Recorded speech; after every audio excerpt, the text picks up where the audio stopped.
चलिए।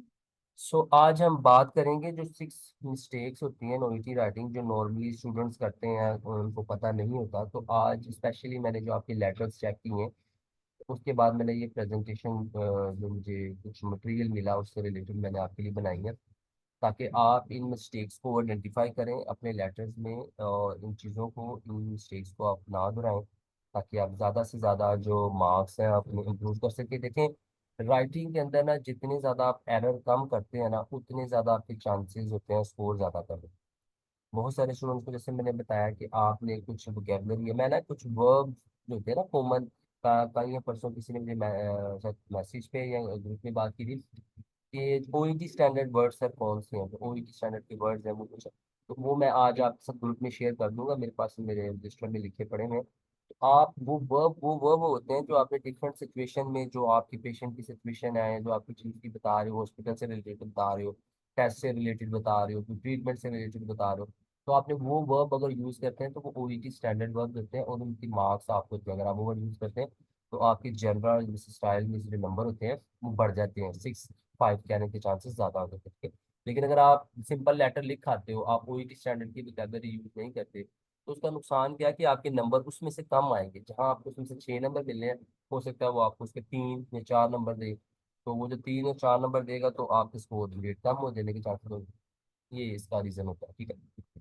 तो जो अब मिस्टेक्स है कॉमन, ठीक है, जो 6 कॉमन मिस्टेक्स हैं जो ओईटी कैंडिडेट्स करते हैं राइटिंग के अंदर, उनमें ये 6 है, ठीक है।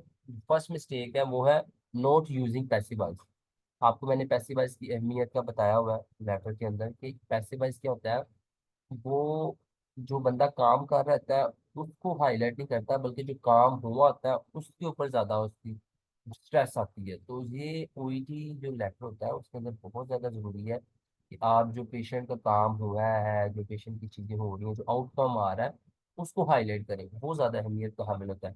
इसलिए जो लोग अपने लेटर्स मुझे भेज रहे हैं और उसके अंदर पैसिवाइज यूज नहीं कर रहे, तो वो ये चीज समझ लें कि अगर वो यूज नहीं करते, लेटर उन्होंने ठीक लिखा होगा, उन्होंने केस नोट्स हर चीजें ठीक सेलेक्ट की हुई है, लेकिन जब वो पैसिवाइज यूज नहीं करे तो उनको जो ऑर्गेनाइजेशन और लेआउट के अंदर, ऑर्गेनाइजेशन के अंदर जो नंबर मिल रहे हैं ना, जो लैंग्वेज के नंबर मिल रहे हैं, वो कम मिलेंगे, ठीक है। जहां आप उसमें से 6 नंबर ले सकती हैं, 7 में से 5 ले सकती हैं, आपको 4 या 3 मिलेंगे। तो जब आपको 4 और 3 मिलेंगे, एक एक नंबर भी आप हर चीज में कम करती जाएंगी, तो उसका नुकसान क्या होगा कि आपकी ओवरऑल ग्रेडिंग कम होती जाएगी। आप सी प्लस में या सी के अंदर भी स्टैंड कर सकते हैं, ठीक है।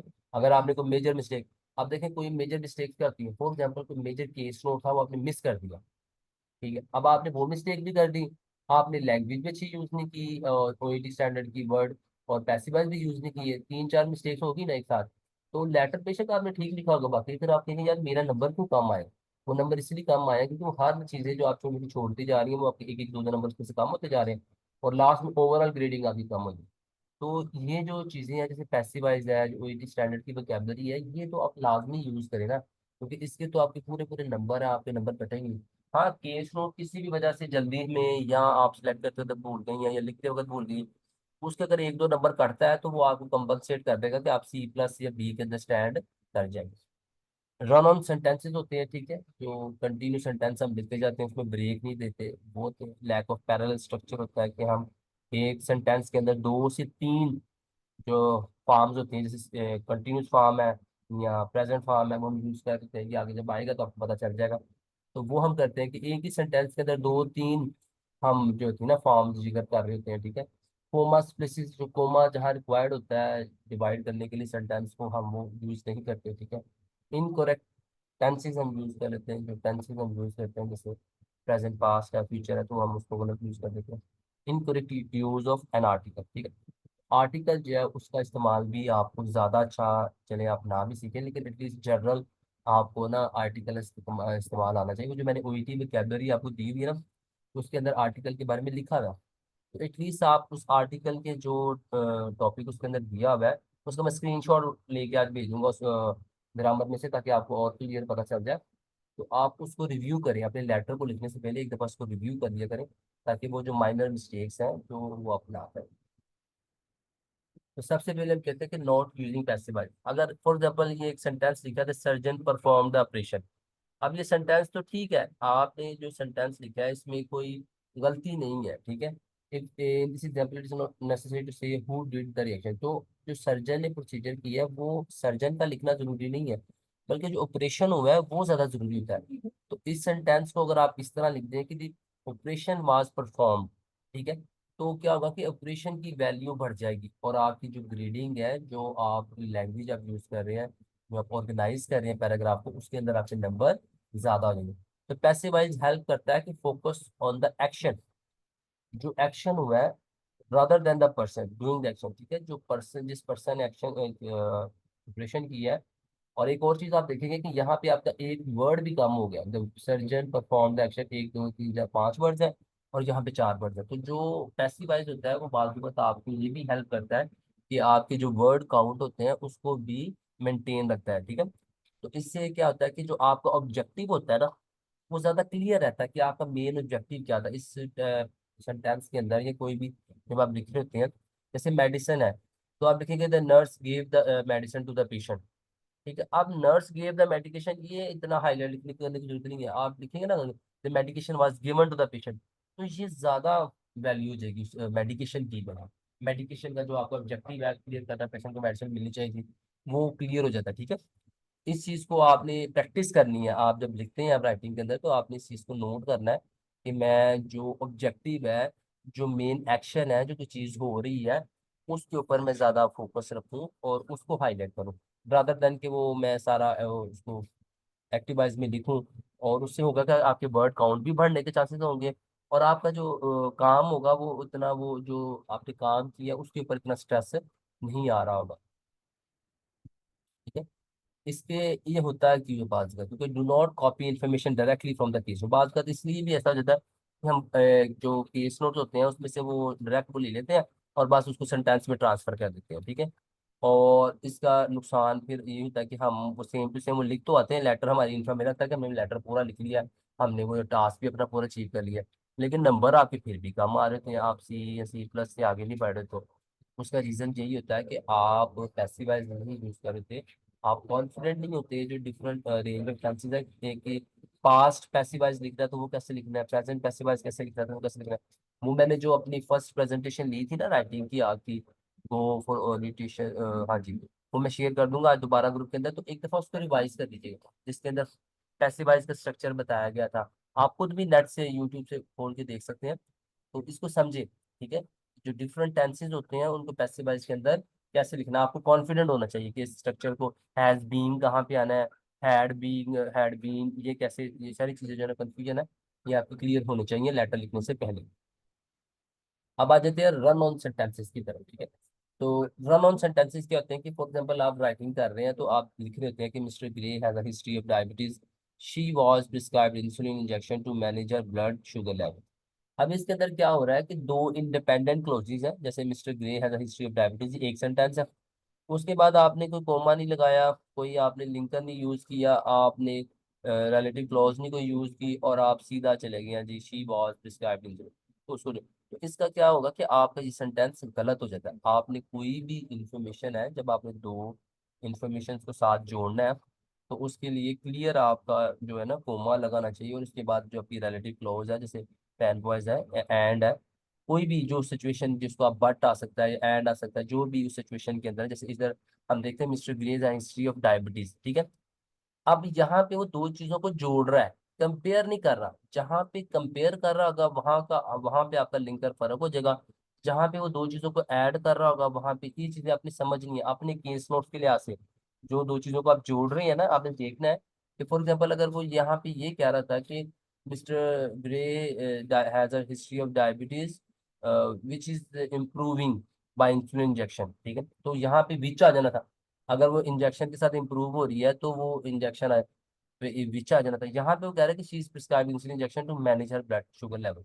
यहाँ पे वो डिफरेंट चीज बता रहा है, डायबिटीज बताने के बाद जो इंसुलिन है वो किस चीज को मैनेज करी वो साथ ही बता रहा है, तो ये डिफरेंट इंडिपेंडेंट क्लोजेज है। अगर वो इसको ये कहता है कि डायबिटीज उसकी मैनेज हो रही है, किस चीज से मैनेज हो रही है वो बाद में लिखता, तो फिर हमारा जो लिंकर वर्ड था एंड, वो विच में चेंज हो जाना था। यहाँ पे मैं आपको बताना ये चाह रहा हूँ कि जब आप दो सेंटेंसेस को साथ जोड़ते हैं तो आपने देखना है कि ये इंडिपेंडेंट है कि डिपेंडेंट है, ठीक है। ये कंप्लीट आइडिया है, और दूसरा जब मैं सेंटेंस पढ़ रही हूँ वो भी कंप्लीट आइडिया। अगर वो दोनों कंप्लीट आइडियाज हैं तो उनको जो मैंने लिंकर यूज करना है वो कौन सा यूज करना है, ठीक है। लेकिन अगर वो मेरी इंफॉर्मेशन डिपेंड करती है वो पहले सेंटेंस के ऊपर, तो फिर मैंने डिफरेंट लिंकर यूज करना है। कि अब मैं कोशिश करूंगा कि जो आप लेटर्स आप मुझे भेजेंगे मैं उसके अंदर क्लियरली आपको हाईलाइट करके दिखाऊंगा कि वो कैसे आप लोगों ने यूज किया और उसको कैसे यूज कर सकते थे उसको, ठीक है, ताकि आपकी अंडरस्टैंडिंग ज्यादा अच्छे तरीके से डेवलप हो जाए। ठीक है, आपको कंजक्शंस का यूज आना चाहिए, ट्रांजिशन वर्ड्स आपको आने चाहिए, करेक्ट यूज ऑफ पंक्चुएशन आपको पता होने चाहिए, और रिलेटिव क्लॉजेस का आपको पता होना चाहिए, ठीक है। तो ट्रांजिशन वर्ड्स और रिलेटिव क्लॉजेस का तो मैंने ऐड किया वैसे इसके अंदर। और पंक्चुएशन में वही है कि जो कोमा आपने यूज करना है, सेमीकोलन यूज करना है, आप सिर्फ कोमा और सेमीकोलन और फुल स्टॉप, ये तीन चीजें यूज करना सीख लें कि ये तीन चीजें कैसे यूज की जाती हैं बस। जब आपकी बल्कि असाइनमेंट है, ये ग्रुप के अंदर आप लोगों ने सेपरेटली मुझे शेयर करना है। अब अगर सेपरेटली कीजिएगा, ग्रुप के अंदर करेंगे तो सबको पता चल जाएगा।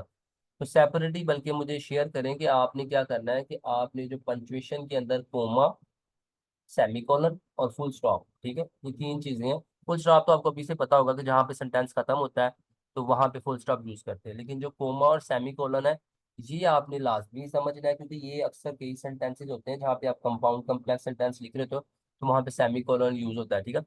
तो आपने अपने लेटर के अंदर अगर सेमीकोलन यूज करना है तो आप उसको प्रॉपर पता हो कि वो कहाँ पे यूज होता है, उसका पर्पज क्या यूज करने का, ठीक है, सेमीकोलन और कोमा, ठीक है। ये दो आपके टास्क है, असाइनमेंट है, आप लोगों ने मुझे बताना है इसके बारे में, ताकि जितना आप स्टडी करेंगे उतनी अच्छी आपकी अंडरस्टैंडिंग इसके ऊपर डेवलप होगी। फिर आ जाता है कोमा स्पेसिस, ठीक है। इसमें अब देखते हैं कि एक सेंटेंस लिखा हुआ है, फिजियोथेरापिस्ट कंडक्टेड एन असाइनमेंट, ठीक है, miss John has limited range of motion in her right shoulder. अब यहाँ पे क्या है कि खाली कोमा के साथ वो क्या कर रहा है कि आप कि दो सेंटेंसेस को जोड़ रहा है। हम भी अक्सर ऐसा कर देते हैं कि हमारी दो इन्फॉर्मेशन होती है, हम सोचते हैं बस कोमा लिख दिया, अब अगली इन्फॉर्मेशन शुरू कर दो, ऐसा नहीं।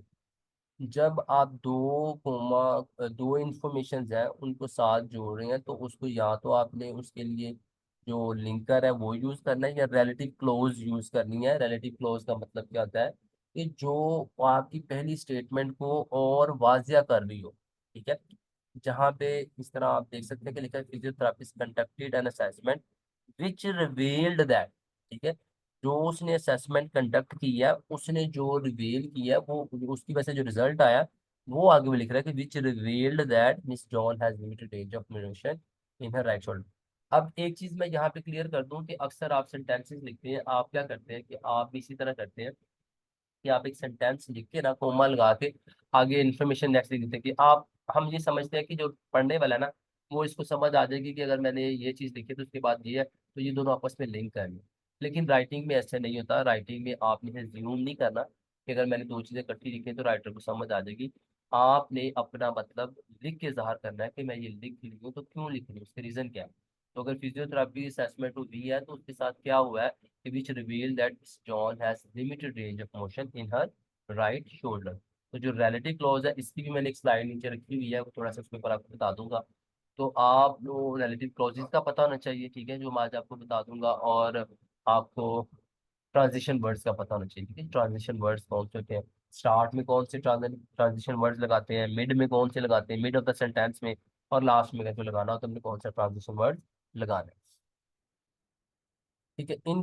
इनकरेक्ट यूज ऑफ आर्टिकल्स, ठीक है। जैसे आप ये देखें सेंटेंस लिखा हुआ है physiotherapist assessed range of motion in his shoulder, ठीक है। अब यहाँ पे ना अगर आप फिजियोथेरापिस्ट लिख रही है, जो कोई स्पेसिफिक पर्सन है, जो एक टास्क है, जो एक, आप कह लें कि किसी एक स्पेसिफिक जो काम है उसका एक रोल है, अगर आप उस चीज को हाईलाइट कर रहे हैं तो उसके साथ आपने दी लाजमी लगाना है, ठीक है। और अगर वो कोई स्पेसिफिक काम कर रहा है जो किसी एक चीज को के ऊपर स्ट्रेस डाल रहा हो सिर्फ, तो उस काम को बताने के लिए भी आपने आर्टिकल यूज करना है। अगर यहाँ पे वावल वर्ड्स होते तो आपने यूज करना था एन का, ठीक है। तो ये देखिए कि the definite article the is needed before physiotherapist because it refers to a specific physiotherapist. Physiotherapy ये काम जो कर रहा है वो स्पेसिफिक फिजियोथेरापिस्ट कर रहा है। कोई भी, फॉर एग्जाम्पल अगर नर्स कर रहा था तो नर्स तो कोई भी नर्स हो सकती है ना, जो काम ही कर भी हो सकती है, वो प्राइमरी नर्स हो सकती है, कोई समझ लें कि टीम लीडर हो सकती है, हेड नर्स हो सकती है, तो वो उसका अगर खाली नर्स लिखा तो आपको नहीं पता वो कौन सी नर्स कर रही है, तो उसके साथ डी लगाने का, दी नर्स असेसर, ठीक है, आप नहीं इस तरह लिख सकते। लेकिन फिजियोथेरापिस्ट एक स्पेसिफिक पर्सन होता है जो जिसका काम स्पेसिफिक होता है, ठीक है। उसके लिए आपने उसके लिए आर्टिकल आपने ये लाजमी लगाना है ताकि आप उसकी जो रिस्पेक्ट है उसकी प्रोफेशन की उसको दे सके, ठीक है। Additionally, these needed before range of motion because it refers to a specific assessment, ठीक है। वही बात मैं आपको बता रहा हूँ कि डी आपने वहां पे डी, ए और एन, इसका भी ना मैं स्क्रीनशॉट लेके ग्रुप के अंदर शेयर कर दूंगा कि आप कहाँ कहाँ ये इस्तेमाल करते हैं। तो इसको आपने थोड़ा सा ना ओवरव्यू अपने लेटर लिखने से पहले लाजमी करना है, हर दफा लेटर लिखने से पहले, ताकि आपकी याददाश्त के अंदर ये चीजें बैठ जाएं कि डी, ए, एन को स्पेसिफिक रीजन कौन कौन से हैं, कहाँ इसको यूज कर सकते हैं। और जैसे मैंने आपको बताया था वो लिंकर्स के, तो इस तरह की जो वोकैबुलरीज है आपने उनको रिवाइज करना है लिखने से पहले लेटर। ये क्या होता है कि आप अपने आप को वार्म अप कर लिया करेंगे, ठीक है। आप अपने आप को वार्म अप कर लेंगे, आपको पता चल जाएगा कि जो कौन कौन से जो आर्टिकल्स हैं, कौन कौन से जो ट्रांजिशनल वर्ड्स हैं, या कौन कौन से रिलेटिव क्लॉजेज हैं जो नॉर्मली यूज होती है, ठीक है। और जब एक दो दफा आप रिवाइज करके उनको याद करके लेटर लिखेंगे और अपने लेटर में इनपुट भी करेंगे उसका, ठीक है, तो नेक्स्ट टाइम फिर आपको इतनी जरूरत नहीं रहेगी। तो जितना आप अपने हाथों से एक दो दफा किसी चीज को गुजार लेंगे ना, तो वो आपकी मेमोरी में सेव हो जाएगी, फिर वो आपको उसको हर दफा रिवाइज करने की इतनी जरूरत नहीं होगी। तो आर्टिकल में स्पेशल ये होता है कि जहाँ पे कोई आप स्पेसिफिक चीज को, स्पेसिफिक प्रोफेशन को आप हाईलाइट कर रहे हो, तो उसके अंदर फिर आप दी या एल जो है लाजमी, ठीक है। और इसमें भी यही होता है कि जब आप डायरेक्टली कॉपी करते हैं तो जो लेटर लिखा होता है, केस नोट्स लिखे होते हैं, तो उसके अंदर तो उन्होंने आर्टिकल्स नहीं लगाए थे, तो आपने क्या रिवाइज करना है, रूल्स ऑफ यूजिंग आर्टिकल, आपको आर्टिकल्स के जो रूल्स है यूज करने के लिए वो आपको रिवाइज करने होंगे। अगर आप कहेंगे तो इसके ऊपर मैं एक प्रेजेंटेशन भी आपकी बना दूंगा, ताकि आपको ये आर्टिकल हो गए, ये और कोमा हो गया, ट्रांजिशन वर्ड, रिलेटिव क्लॉजेस, तो सारी इसके ऊपर मुझे बनानी पड़ेगी फिर, ताकि अगर आपको वैसे समझ आ जाए खुद से स्टडी करके तो वेल एंड गुड, नहीं तो फिर मैं इसके ऊपर आपकी प्रेजेंटेशन बना दूंगा विद इन नेक्स्ट वीक। अच्छा, अब आ जाता है लैक ऑफ पैरेलल स्ट्रक्चर, ठीक है। पैरेलल स्ट्रक्चर में ये बहुत इंपॉर्टेंट है ये समझना, क्योंकि आज भी एक लेटर में पढ़ा था तो उसके अंदर ये चीज़ मुझे नजर आ रही थी कि जैसे लिखा हुआ है कि physiotherapist recommended swimming, doing yoga and to go for walk to improve patient's mobility. अब यार देखें, उसने जो रिकमेंडेशन यूज की है उसने पहले स्विमिंग कंटिन्यूस फॉर्म लिखी है, फिर doing yoga and to go साथ ही प्रेजेंट फॉर्म आ गया। तो जो वर्ब्स हैं वो सेम फॉर्म के नहीं है, आपने रिकमेंड के बाद different forms of continuous form present form में लिख दिया। तो ये जो जेरेंड्स है इससे क्या होता है कि आपका जो सेंटेंस स्ट्रक्चर है, वो जो आपकी जो मैसेज आप देना चाह रहे हो तो इन्फॉर्मेशन को कंफ्यूजन क्रिएट कर देती है, ठीक है। एक चीज आप कंटिन्यूस में बता रहे हो, एक चीज आप पास्ट में बता दो और एक चीज फ्यूचर में बता दो, तो वो तीनों चीजें जब आप ऐसे एक सेंटेंस के अंदर ही लिख देंगे, बहुत सारी जो होता है ना कि वो आपकी फिर मिस इन्फॉर्मेशन हो जाती है, और वो लैंग्वेज के अंदर आपके नंबर कम हो जाते हैं और ऑर्गेनाइजेशन के अंदर आपके नंबर कम हो जाते हैं। तो इस चीज़ पे आपने काम करना है कि अगर आप कोई भी सेंटेंस लिख रहे हैं तो आप एक ही फॉर्म जो है उसके अंदर यूज करें पूरा उसको डिस्क्राइब करने के लिए। जैसे physiotherapist recommended swimming, doing yoga and going for walk, ठीक है। चाहे बजाय कि टू गो लिखे आपने गोइंग फॉर वॉक लिखा था, टू इम्प्रूव पेशेंट मोबिलिटी। तो ये वाली गलती अब नेक्स्ट किसी बंदे की नहीं लेटर में आनी चाहिए। आप जब लेटर अपना लिख लेते हैं तो एक दफा प्रूफ रीड करें, आप इन गलतियों को खुद आइडेंटिफाई करना सीखें। ये जितनी गलतियां मैंने आज आपको बता दी है ना, कि आपने कोमस देखना है, आपने रन ऑन सेंटेंसेस को देखना है, आपने यूजिंग पैसिवाइज करना है, ये सारी मिस्टेक्स आप खुद आइडेंटिफाई कर सके। आपको अब जब आप प्रूफ रीड करते हैं ना, प्रूफ रीड करने का टाइम भी इसलिए रखा होता है कि अगर आपको लगे कि आपके लेटर में कोई गलती है तो उसी वक्त आपको ठीक कर ले। तो आपने ये जो गलतियां हैं जो मैंने आपको जैसे लैक ऑफ पैरेलल सेंटेंस का बताया, ये गलती आपके अब आपके जो है ना लेटर्स में नजर नहीं आनी चाहिए। एक ही फॉर्म एक सेंटेंस के अंदर होनी चाहिए। चले आगे जाते हैं इनकरेक्ट टेंसेस। अब इसमें देखते हैं कि जैसे इसमें लिखा हुआ है कि mister Ford was admitted on 14/3/21 and has received pain medication for 3 days, ठीक है। आज भी मैंने एक लेटर देखा उसके अंदर ये चीजें आती कि एक जगह पे पास्ट लिखा हुआ है, ठीक है, patient was admitted on this and has receive, ठीक है। तो ये दो टेंसेज आपने फिर वही एक ही सेंटेंस के अंदर यूज कर दी कि एक जगह पास से बात शुरू करते हुए आप उसको प्रेजेंट में लिया, तो जब आप किसी चीज को रेफर कर रहे हो जो पीछे कंप्लीट हो चुकी हुई है, तो फिर उसको कंप्लीट ही फॉर्म में खत्म करें जो सब काम होगा उसके बाद भी, क्योंकि ऐसा नहीं हो सकता कि पास में कोई चीज आपने खत्म में बता दी कि शुरू हुई थी खत्म होगी, और उसके अगले बाद जो चीज बता रही है वो प्रेजेंट में बता रही है, तो ये मिसकन्फ्यूजन करेगा और इसके नंबर कटते हैं, ठीक है। तो अगर आप पास में चीज स्टार्ट करें, जैसे mister Ford was admitted on 14/3/21, तो उसको अगला जो सेंटेंस है वो भी पास में रखें, एंड रिसीव्ड। रिसीव्ड भी पास्ट टेंस है, तो जो एडमिटेड और रिसीव्ड है वो क्लियर कर देना कि received pain medication for 3 days, ठीक है। ये होगा आपका इनकरेक्ट टेंस। इसके आगे अंदर एक और आना था। हाँ ये है। तो नेक्स्ट सेंटेंस है कौन सा इनकरेक्ट टेंसेस वाला, मुझे ये है कि जिसने miss Glover made a full recovery and is no ready to be discharge, ठीक है। अब मिस्टर ग्लो मेड, मेड क्या है, इसका पास टेंस में आपने लिख दिया कि मेड अ फुल रिकवरी, उसने फुल रिकवरी कर ली है, and no and is no ready to be discharge, ठीक है। तो अगर आप आगे प्रेजेंट फॉर्म में लिखना है तो दोनों जगहों पे आपने एक जगह पे ठीक करना है, आपने देखना है कि ये इन्फॉर्मेशन है कौन सी है, ठीक है। अगर तो वो इन्फॉर्मेशन कंटिन्यूस अभी चल रही है, उसकी रिकवरी अभी तक चल रही है, तो फिर आप उसको हैज मेड लिखेंगे। आपको मेड लिखने की जरूरत नहीं, क्योंकि वो भी चीज चल रही है। तो अगर तो वो चीज अभी खत्म हो गई है, तो फिर आप मतलब रिकवरी बिल्कुल ही खत्म हो गई है, इसकी हो गई और वो कोई नया टॉपिक स्टार्ट हो गया, तो फिर आप उसको मेड कह सकते हैं। लेकिन अभी आपने उसको डिस्चार्ज करना है उसकी बेस पे, रिकवरी की बेस पे, तो वो अभी चीजें चल रही है, तो इसलिए आप इसको प्रेजेंट फॉर्म में लिखेंगे कि miss Glover has made a full recovery and is no ready to be discharge. तो ये छोटी छोटी सी मिस्टेक्स हैं, इसको आप अभी से देखेंगे टेंसेस की, जैसे मैं मिस्टेक्स आपको बता रहा हूँ कि अगर आपने पास में बात शुरू की है और वो खत्म हो गई है, तो जो नेक्स्ट बात उसके बाद आप लिख रहे हैं उसको भी पास में ही रखें। जैसे पास में उसकी पेन मैनेज हुई थी, तो जिस चीज के साथ मैनेज हुई थी, तो मेडिसिन भी आपने तभी दे के खत्म कर दी ना, मेडिसिन अभी तक वो चल तो नहीं रही जो मतलब पेन उसकी मैनेजमेंट के लिए। तो इन चीजों को आपने देखना है, और अगर कोई बात प्रेजेंट की हो रही है, जो अभी प्रेजेंट की हालत में बात होनी है, तो उसको आप प्रेजेंट हालत में लिखें, उसको पास्ट से शुरू करके प्रेजेंट के अंदर ना लिखे, ठीक है। क्योंकि when referring to something that happened in the past and has relevance in the present, use the present perfect, ठीक है। अगर पास्ट में तो बात शुरू हुई थी लेकिन उसका अभी तक इफेक्ट चल रहा है, तो बात वही है कि उसको फिर प्रेजेंट परफेक्ट में लिखिए। आपको मैंने 3 सेंटेंसेस बताए थे, दोबारा रिवाइज कर देता हूँ।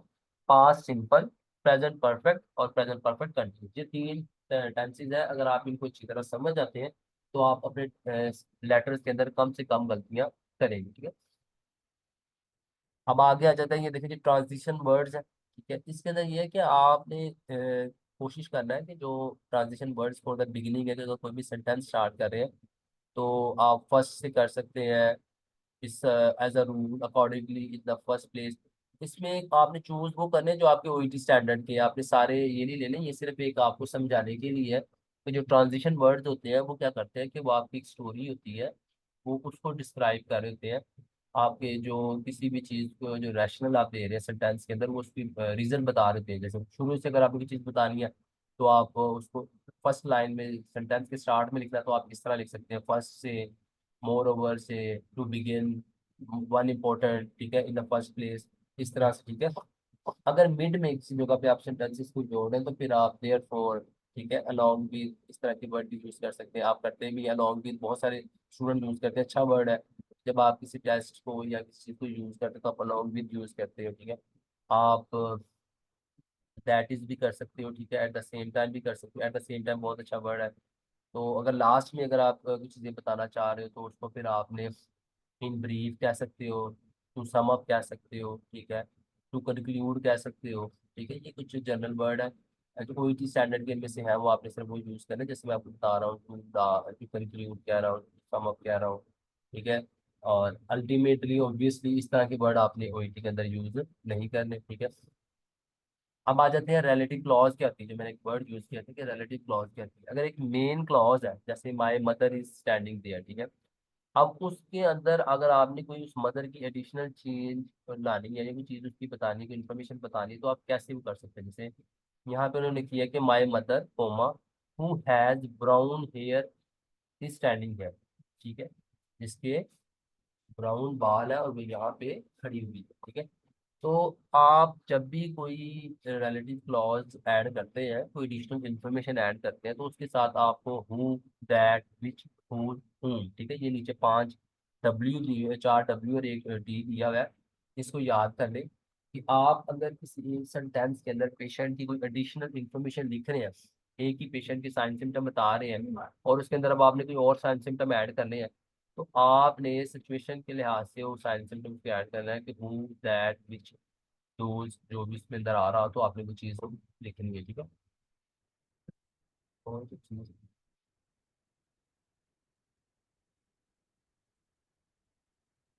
है। तो अब जो हु दैट विच व्हेन है, आप देख सकते हैं कि वो स्टैंड क्या करते हैं। जैसे हु के बारे में अगर बात करें तो पीपल होगा, ठीक है, पीपल, हुम पीपल होता है, हुज पीपल और थिंग्स होता है, और दैट जो पीपल और थिंग्स के लिए यूज होता है, विच भी थिंग्स के लिए यूज होता है, व्हेन भी थिंग्स के लिए यूज होता है। कि अगर आप किसी इंसान के बारे में बात करें तो आपने हु, हुम, हुज यूज करना है। अगर कोई चीज है, कोई किसी और चीज के बारे में बात करें, जैसे लिखा हुआ है कि कंप्यूटर ऑपरेटर लिखा हुआ है, ठीक है, तो उसके लिए आप विच वैन यूज करेंगे। ये एक छोटी सी चीज़ है जो आपके लिए समझना बहुत जरूरी है। और यूज करते वक्त भी आप उसको एज अ प्रोनाउन, नाउन और लिखा हुआ है सब्स्टिट्यूट या, और ये नीचे द विच वैन के लिए क्या, कि टाइम एक्सप्रेशन के लिए वैन यूज करते हैं, और कंपेयर नॉन सब्स्टिट्यूट करना हो तो फिर आप विच यूज कर सकते हैं। तो ये इसमें जो मेन डिफरेंस है वो आपको याद होना चाहिए कि आप इस तरह की गलती ना करें। अगर आप किसी इंसान के लिए यूज कर रहे हैं तो आपने हुज यूज करना है। अगर आप किसी चीज के लिए यूज कर रहे हो तो आपने व्हेन विच यूज करना है, ठीक है। और दैट जो है वो दोनों चीजों के लिए भी यूज है, और दैट और हुज जो है वो दोनों चीजों के लिए यूज भी हो सकता है। ये कंसेप्ट आपका बिल्कुल क्लियर होना चाहिए। इसके अंदर कंसेप्शन आपकी नहीं होनी चाहिए। रिलेटिव क्लॉज के अंदर क्या है कि आपने एक इन्फॉर्मेशन है, एक इंसान की इन्फॉर्मेशन बता रही है, किसी चीज की इन्फॉर्मेशन बता रहे हैं, तो उसकी कोई एडिशनल चीज आपने ऐड करनी है उससे रिलेटेड, तो आप उसके लिए रिलेटिव, उसको रिलेटिव क्लॉज बनाओगे। रिलेटिव क्लॉज बनाने के लिए आपको क्या करना पड़ेगा, आपको W, which, who, which, whose और हु और व्हेन और विच लगाना पड़ेगा, ठीक है। तो ये चीजें आपको क्लियरली पता होनी चाहिए कि अगर आप किसी भी इन्फॉर्मेशन की चीज ऐड कर रहे हैं तो उसको प्रॉपर रिलेटिव क्लॉज आपने बनाना है, ताकि वो इन्फॉर्मेशन क्लियर हो और रिप्रेजेंट कर रही हो कि आप किस चीज के बारे में इसको बता रहे हो। और लास्ट में ये है कि identify all the different tenses. आपको जितने भी टेंसेज हैं, एक दफ़ा फिर मैं आपको बता दूं कि आपको पता होगा, अगर आपने पास में बात शुरू की है और वो खत्म हो चुकी हुई है तो आपने इसको पास में ही रहने देना है। अगर कोई ऐसी बात है जो प्रेजेंट की है और अभी तक चल रही है तो उसको आपने प्रेजेंट परफेक्ट की हालत में लिखना है, ठीक है। ये चीजें आपकी कंसेप्ट क्लियर हो। Justify why you need that particular tenses, और आपको पता होना चाहिए कि आप ये टेंसेस अगर यूज कर रहे हैं तो क्यों कर रहे हैं। और प्रैक्टिस राइटिंग लेटर्स, ठीक है, बहुत अच्छा मुझे लगा कि जितने स्टूडेंट्स हैं मुझे फीडबैक दे रहे हैं, अपने लेटर्स लिख के दे रहे थे कि आज आप मिस्टेक्स कर रहे हैं। मुझे लेटर आप लिख के दे रहे हैं, डिफरेंट लेटर्स में डिफरेंट स्ट्रक्चर्स होते हैं, डिफरेंट उनकी राइटिंग टास्क होते हैं। तो आप हर किस्म के लेटर को जब एक्सप्लोर इधर ही कर लेंगे तो आपकी जो गलतियां आपको आइडेंटिफाई हो जाएंगी। अगर आप प्रैक्टिस के अंदर वो गलतियां कर रहे हैं और रियल एग्जाम में नहीं करेंगे तो ऑटोमेटिकली आपकी ग्रेड्स अच्छे आएंगे। तो इसमें प्रैक्टिस करते रहें, राइटिंग करते रहें, हर वीक में एटलीस्ट एक लेटर लिखें और फिर अपने ही लेटर को क्रॉस चेक करें कि आपने टेंसेस की कौन सी गलतियां की, आपने पैरेलल स्ट्रक्चर की कौन सी गलतियां की, आपने आर्टिकल्स की कौन सी गलतियां की। उन गलतियों को फिर सेपरेट अपने पेज पे लिख लें, ताकि अब मैंने दोबारा ये गलती नहीं करनी, ठीक है। और फीडबैक लेते रहें एक्सपर्ट टीचर से, मुझसे, कोई और टीचर अगर आपको अच्छा लगता है तो उससे भी आप अपना लेटर क्रॉस चेक लाजमी कराएं, ताकि वैलिडेशन हो जाए कि आप जो चीज़ें ट्रैक पे लेके जा रहे हैं वो ठीक है, उसमें कोई एरर तो एम्बिग्विटी तो नहीं। अभी कोई क्वेश्चन है तो आज की प्रेजेंटेशन से रिलेटेड तो वो मुझे कर सकते हैं question.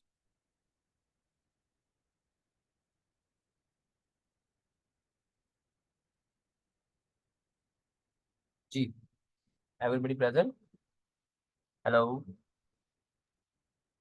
Yes sir. Yes, sir. Question. अच्छा अच्छा, तो क्वेश्चन अगर अभी से ये जो 5 मिस्टेक्स मैंने बताई हैं, इस मिस्टेक से रिलेटेड अगर कोई मिसकंसेप्शन हो या कुछ चीज़ समझ ना आई हो तो बता सकते नो सर, बहुत ही अच्छा था। हैं। हाँ जी। तो ये मजा ना, आया। हाँ, ये आप कोशिश करें, इन पे काम भी करें अब, क्योंकि जब देखिए मैंने आपकी चीज़ एक बता रहा हूँ ना कि जब आप लेटर लिखते हैं और जैसे कुछ मिस्टेक्स मैं आपको हाईलाइट करके दे रहा हूँ, जब आप अपने लेटर में से खुद मिस्टेक्स देखिए, एक प्रेशर के अंदर लिख रहे हैं, टाइम प्रेशर के अंदर तो मिस्टेक होने के चांसेस होते हैं। वो मैं भी लिख रहा हूँ तो मैं भी 4 से 5 मिस्टेक्स करूंगा। कोई तो टीचर भी लिख रहा है ना, प्रोफेसर भी लिख रहा है, तो टाइम प्रेशर के साथ लिख रहा है तो वो भी 2-3 मिस्टेक लाजमी करेगा। ये नॉर्मल है, इसमें कोई परेशान होने की बात नहीं थी। लेकिन अच्छी चीज क्या है कि जैसे फॉर एग्जाम्पल आपने 30 मिनट में, 25 मिनट में लेटर लिख लिया अपना, तो जो अगले 5 मिनट में है उसमें प्रूफ रीड करें। उस प्रूफ अच्छा रीडर, अच्छा राइटर वो होगा जो उस प्रूफ रीडिंग के अंदर अपनी गलती को आइडेंटिफाई कर लेगा और उसको ठीक कर लेगा। ठीक है। तो आपको आज ये सारे जो गलतियां हैं, खासकर ये 5 गलतियां बताने का मकसद यही था कि आप एटलीस्ट जब अपना लेटर लिख रहे हैं तो आपको इन गलतियों का पता हो, आपके जहन में हो, और जब आप अपने ही लेटर को प्रूफ रीड कर रहे हैं और अपनी मिस्टेक्स को आइडेंटिफाई कर रहे हैं। ठीक है। और कुछ मिस्टेक्स मैं और आपको जो लेटर आप जब लिखते रहेंगे तो मैं आप स्पेसिफिकली हाईलाइट करके रिटर्न फॉर्म में आपको दिया करूंगा, ताकि आपको इजीली अंडरस्टैंड हो जाए कि ये मेन मिस्टेक थी आपके लेटर के अंदर। अभी तो मैं ग्रेडिंग कर देता ना, और जो चीज़ें आपके लिए इंप्रूव होने की जरूरत होती है वो साथ वो लिख देता हूँ। तो नेक्स्ट जो है कि मैं वीक में, अब आपने कोशिश करनी कि वीक में एक लेटर मुझे भेजना करना, क्योंकि मेरे पास टाइम शॉर्टेज होता है, सॉरी टू से, मेरी फैमिली इशू सारी चीज़ें साथ साथ है। तो मैं वो डेली हर 2 दिन के बाद लेटर चेक करना ना मुश्किल होता है मेरे लिए। और मैं चाहता हूँ मैं आपको क्वालिटेटिव फीडबैक दूँ। ठीक है, ये नहीं कि मैं बस वो जल्दी में दे दूँ कोई, मैं पीछे अपनी जिम्मेदारी खत्म करने के लिए। तो आप हफ्ते में अब एक लेटर लिखा करें, क्योंकि अभी आपका जो आगे 1.5 मंथ पड़ा हुआ है ये कंप्लीट होने में, मॉड्यूल पोइट्री का पूरे जो राइटिंग के बाद रीडिंग स्टार्ट हो गया हुआ है हमारा लिसनिंग और स्पीकिंग के लिए। तो 1.5 मंथ हमारे पास अभी है, तो इसलिए आप हर वीक में एक लेटर लिखें। तो 1 महीने तक आपका लेटर जो है ना वो परफेक्ट होना शुरू हो जाएगा, आपके लेटर के अंदर ना बी के अंदर स्टैंड करना शुरू हो जाएगा। चल, anyone else have any question?